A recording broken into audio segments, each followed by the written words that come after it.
All right, let's finish this up with Psycho 4, The Beginning, right down here. Now, this is a film that I was really hesitant on revisiting because my memory of it was that I really did not like it at all. It's directed by Mick Garris, and Mick Garris is someone who's very hit or miss, probably more miss than hit. And I was really like, my memory was that this outright ignored 2 and 3, and that it just fucked with the continuity, and why call it 4 if it isn't? And I've always said I've really disliked or hated this movie. Pleasantly surprised to say, when I went and rewatched this, I actually liked it, and it doesn't fuck with the continuity. Now, it doesn't address 2 and 3, but it doesn't outright ignore them and do stuff that would, cancel some of the stuff out that had happened in 2 or 3. No. In fact, there is a part in this movie where he says, I've killed almost a dozen people, which at the end of part 1, he'd only killed 6. And throughout the next few films, he doesn't really kill anybody but his second mother in 2. And then in part 3, he kills maybe 4 people, 5 people, so about a dozen people. So I think it does actually establish that 2 or 3 happen. Now, it never does state how the fuck he got out of jail, but that could easily be explained away. He either got back on parole, as he stated, which I can't imagine is possible, but who knows? Our justice system has some flaws, to say the least. But he's so much, he's around the exact same age as he was in the 3rd one, so he was only in there for like a year or 2? No way. Or he escaped. I mean, maybe his wife worked at the fucking mental hospital and, helped him break out. She never got caught for it. But then I think that would raise some red flags that he married her, but maybe he didn't have his name, but she's calling him Norman. That doesn't mean he has to have the name Norman, because he goes by Ed, I think, in this movie when he's on the phone to hide his identity. So it's possible. I mean, there's fudge. There's ways to fudge it, to make it work. I think it's ridiculous that he's out of jail. It could have started with him breaking out of jail. Stepfather 2 style. Like, just show him getting out of jail. That would have been simple. But, hey, you know what? We can fill in the blanks. He escaped. I'm going to go with he escaped. That's the only thing that really makes sense. Either that or they fucked up the evidence in part 3 and he walked. I mean, that's possible too. And that does happen. So, I don't know. Anyways, all right, let's move on. Let's do this. Can I get on the right notes? Not this one, not this one. So we got Henry Thomas here, Elliot from E.T. playing young Norman here. We got CCH Pounder, which I've never said. I've said this in my Demon Knight review. How the fuck? I'm guessing you just say her name like the letters, right? CCH. We got Olivia Hussey here playing Norman's mom. And we even got John Landis himself, the director, playing a character here. Not a big character, but he's in it a good amount. So, I mean, bigger character, secondary character. So this is a radio talk show, and CCH Pounder's character is the host. And the opening killer in this, he's talking about his how he killed his mom, because they're talking about matricide, and the grandpa took him in, and she's like, but he killed your daughter. And he's like, yeah, but my daughter was a bitch, and she didn't deserve how amazing her son was. That whole dialogue right there is fucked up. Could not imagine saying that about my child. I could not imagine my daughter's kid killing her, and then me being like, oh, I'll take him in because I hate my daughter. I think she was a bitch. Oh my God. Maybe she was. I don't know. But fuck, dude. That's hardcore. So Norman calls in, says he's on parole. Who knows? As I said, he might have escaped for all we know. And we get to see young Norman, and he is, we get to see his first murder here, and it is a girl who's trying to have sex with him. She's like really coming on strong, and she's like, do fireworks get you hot? And he's like, not inordinately, which he says like 3 times throughout the film. She goes up to the house. I don't really understand her plan here. Like, he's like, wait for me in the parlor because he's gonna go unclog a toilet. And so she like disappears and goes and runs up into his house, which, wouldn't he have to know you were going up there? Like, she's missing, so what? He just assumes she went to his house and broke in? Like, her plan is silly, but whatever. So he goes up there, and then she's coming on to him, and she's in the bedroom, no qualms. He's a teenager. Like, he lives with his mom. I mean, most teenagers do, right? So he's like, I live with my mom, this and that. And she's like, I know you're in there alone later. And it's like, you do? Why would you think that? He's so young. He's like 16, 15 years old. Like, why doesn't she think his mom's there? She just thinks he's using that as an excuse and his mom's gone. So like, he gets up, she's getting in bed, she's like throwing her panties at him and all this stuff. And he goes off and he goes into mom's room, and she's dead at this point, and he goes to dress up in her clothes, and she sneaks in to his mother's room, which she was told she was sleeping in there without a bra on, in like a little nightie and just her panties, and is calling out for Norman out loud. This girl's a moron. This girl's a moron. And then she is stabbed to death repeatedly by Norman. Not saying she deserves it, but man, she is dumb. And she gets off on Shy Boys? Is that what I'm getting? I don't know. I mean, everyone has their kink. Everyone has their thing. I'm not going to knock anyone for being into what they're into. You're into, younger guys who don't know what they're doing. I guess that's your thing. But you would think a woman would want somebody, especially a girl like this, who seems to be very seasoned, a seasoned veteran for her age. She doesn't seem like she'd be into a kid who clearly has no idea what the fuck he's doing, has never had sex, but I don't know. Maybe she's had success with that in the past and she's trying to chase the dragon. You never know. I'm just jealous, right? I'm just jealous. And we get the blood in the sink is an homage when he's washing. He cuts his finger when they flash forward back to where he's at, and a little swing, which kind of takes him out of it and takes him back into Marion Crane's moment in his head, which we don't get to see, but we get to suss that out for ourselves. Then we find out his dad was killed by bees. So definitely nothing like the television series Bates Motel portrays. This is more of a My Girl spin on things. My Girl. And so his mom is tickling him at his father's fucking funeral. And then when he laughs, she slaps him across the face and is like, you have no respect. What a fucking cunt. Holy shit. And we get to see Norman with his mom as a kid, which is really cool because we've heard about this for 3 movies now, but we've never got to really see their relationship. So it was definitely cool to see that. And his mom makes him hard, which he runs out of the room like embarrassed. And then she comes into his room and she finds a comic book which has ladies' ads in the back, which are drawn, hand drawn, and it's not even a big thing. There's like bustiers and stuff in there.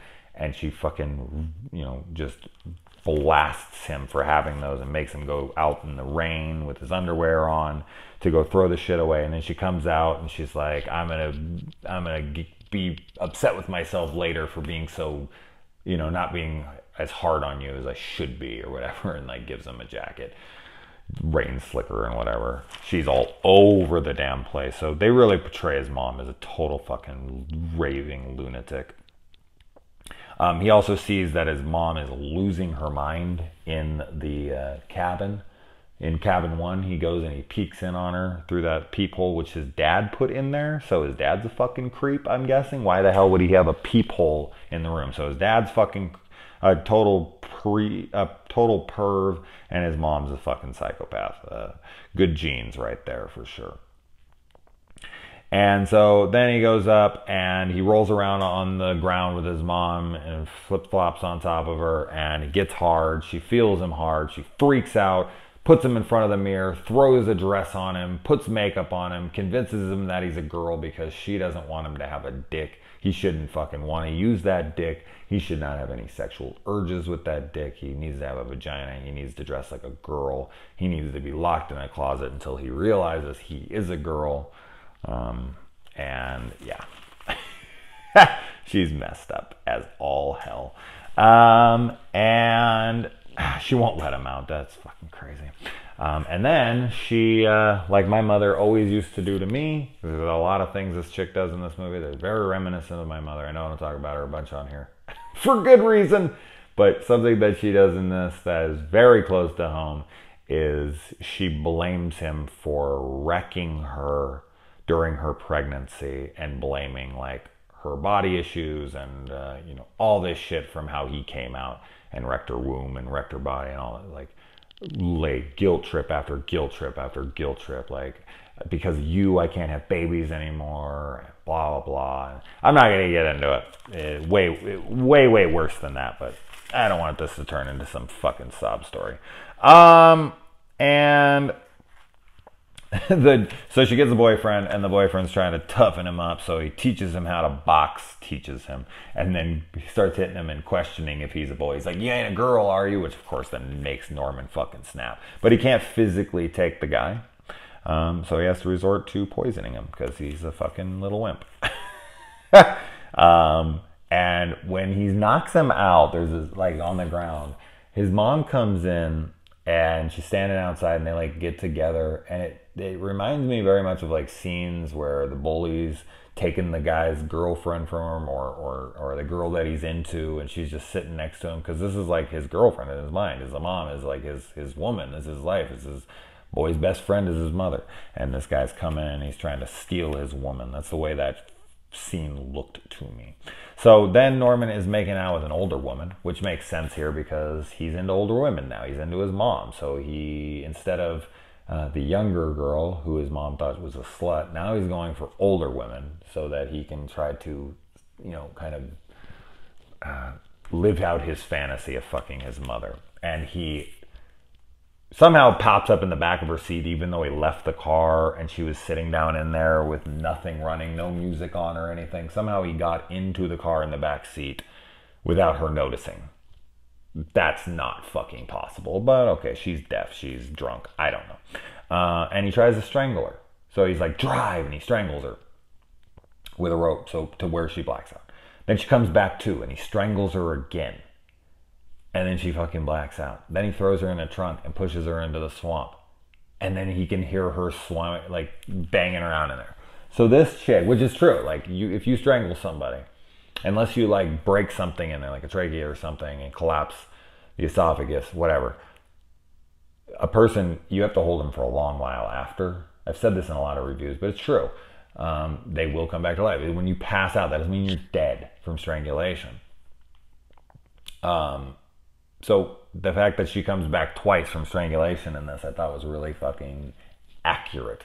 And I thought it was also really fucked up because not only does she have to die once, twice, 3 times a lady. Okay, she had to die fucking 3 times basically, because when she was getting strangled the first time, she went to blackout, she thought she was dead. Woke up, strangled again, thought she was dead. Wakes up in a car, then drowns. Oh my God. She 3 times in a row is suffocated. Oh my God. This chick had a horrendous, 10 minutes. 3 times. Holy shit. 3 times strangled or asphyxiated or, drowned, whatever. Loss of oxygen, death. Whew. Fuck, man. Fuck. Anyway. So we find out that Norman's wife in this, because he's got a wife now all of a sudden, she's pregnant, and he can't have that because he thinks this is genetic, which makes sense because we see his mom's fucking crazy in this, and we see that his memory, or we see the little things with his dad being a pervert and all that.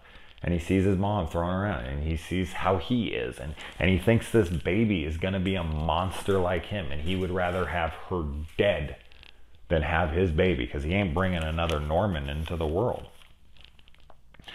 Yeah,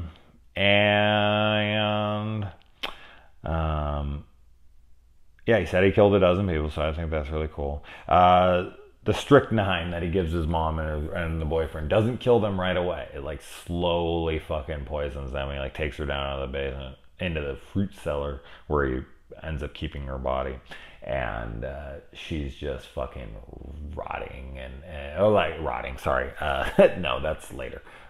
She's just sitting there and dying, and she's oozing out the mouth, and shit's so gross and just so mean spirited, and it's such a bad death. And then he calls up his wife and he tells her to meet him at his mom's house because it all started here and it's all ending here. He was born there. The only thing they didn't definitely stick to is Norman's story, which, I mean, Norman's a lunatic. Who knows? Maybe he's not telling the stories accurately, but he says that the boyfriend talked her into buying the motel, but they have the motel before they met the boyfriend in this movie. There's other inaccuracies as well. I think he was younger when he killed them than they portray him in this movie and stuff like that, but whatever. It sucks, and I wish they would have stuck to it, but they did it for what story they wanted to tell, and yeah, I'm of two minds on that. Because I like the movie, I'll let it pass. And let's see. Give us a chance, Norman. Yeah, so her pleading words as she goes in the house and he's trying to kill her is, give us a chance, Norman.